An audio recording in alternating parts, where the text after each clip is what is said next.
is Unit 8, Lesson 4B, and this is all about solving quadratics by factoring, which we are familiar with. So just to kind of go over that, the first thing that you do is step 1, set the quadratic equation equal to 0. Step 2, factor the left side.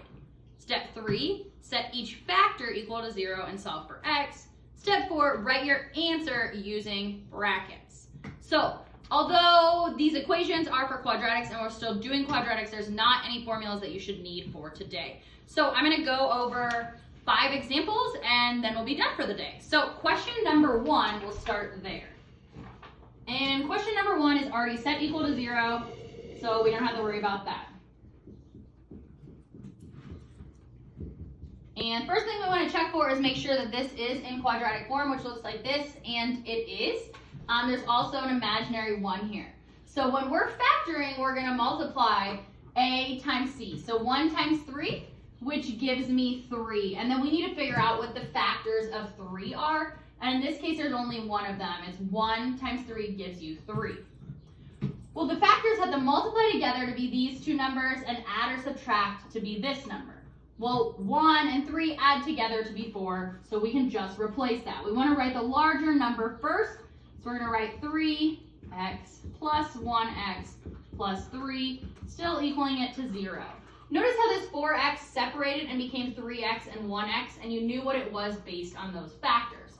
From there, we're going to go ahead and group these, and we're going to pull out the largest thing we can. This case happens to be an x.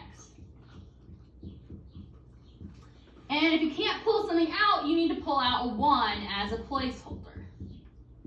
These are the same, what's inside the parentheses, so that's positive news. We put x plus 1 in one of our parentheses, and x plus 3 in our other parentheses, and all of this actually still equals 0. So these are actually two separate equations.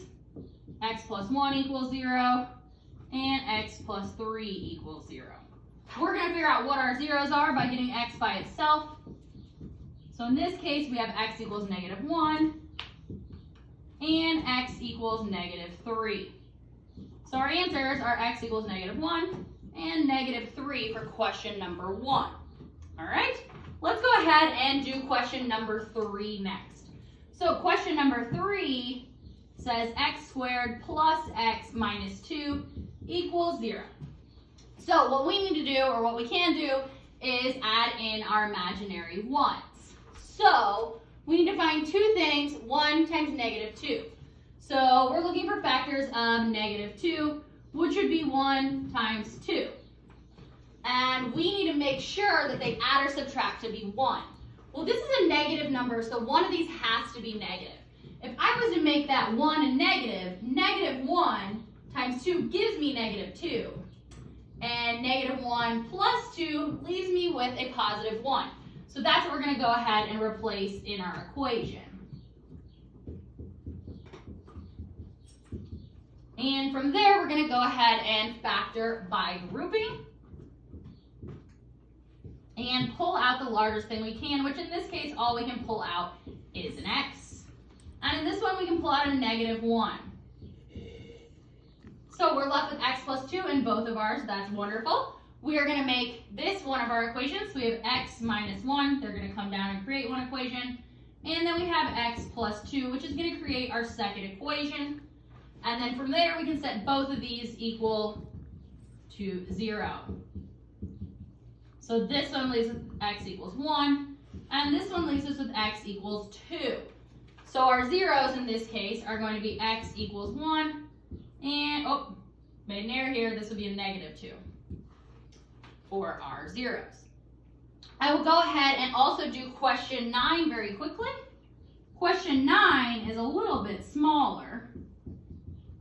So we can't necessarily factor this, but what we can do is we can pull something out of here.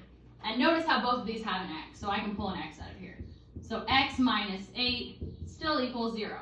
Well, we still have two equations. We have an x equals 0 and an x minus 8 equals 0. Well, x equals 0, that's going to be one of your zeros. You don't have to do anything with that. And we can add 8 to both sides. And so we get x equals 8. So we know that x equals 0 and 8. We're going to take a look on the back page now. We're going to skip all the way to question 17. So question 17, the biggest thing here and the only difference between what we've been doing and what we're going to be doing is that these are not already in that standard form. So we need to get them in that standard form, which means that they're going to equal 0.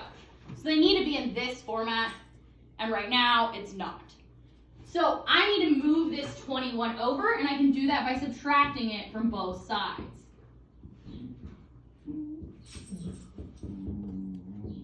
And it's equal to 0.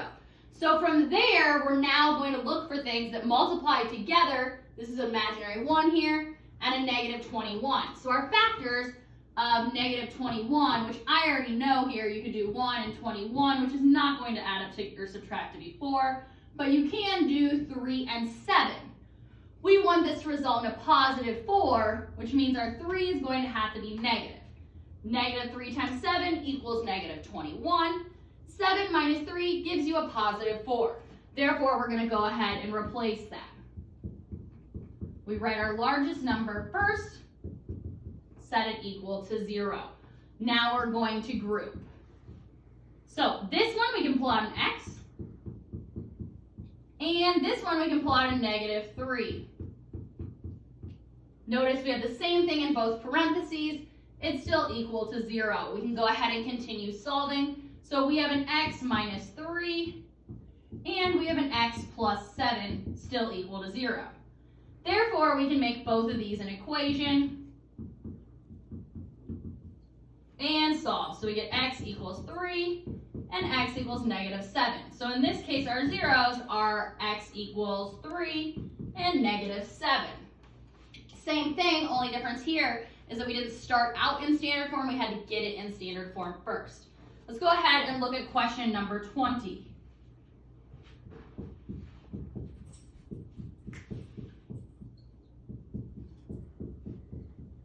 So we need to move all of this over to this side. So I'm going to subtract a 4x. And I'm also going to subtract a 1. So we have x squared minus 14x plus 48 equals 0. Now that this is in this equation, we can go ahead and actually find our factors. So we are looking right here for the factors of 48. So we have 1 and 48, 2 and 24, and the list keeps going. Let me look and see what we actually use. How about 8 and 6? 8 and 6, 8 times 6 is 48. Only issue here is that this one's a negative 14. Well, if I made both these negative, negative 8 times negative 6 would give me a positive 48, and negative 8 plus negative 6 would give me a negative 14. Therefore, we can go ahead and replace them.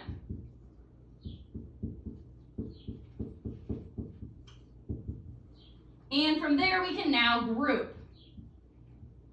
So this very first one, I can pull out an x. And this next one, I can pull out a negative 6. Same thing is left in the parentheses, therefore I can make this one equation. And I can also make this another equation. Still equaling to 0, so I can go ahead and set this one equal to 0. And I can set this one also equal to 0.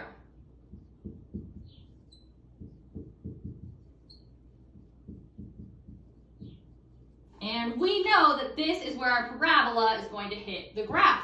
And that will be all for Unit 8, Lesson 4B.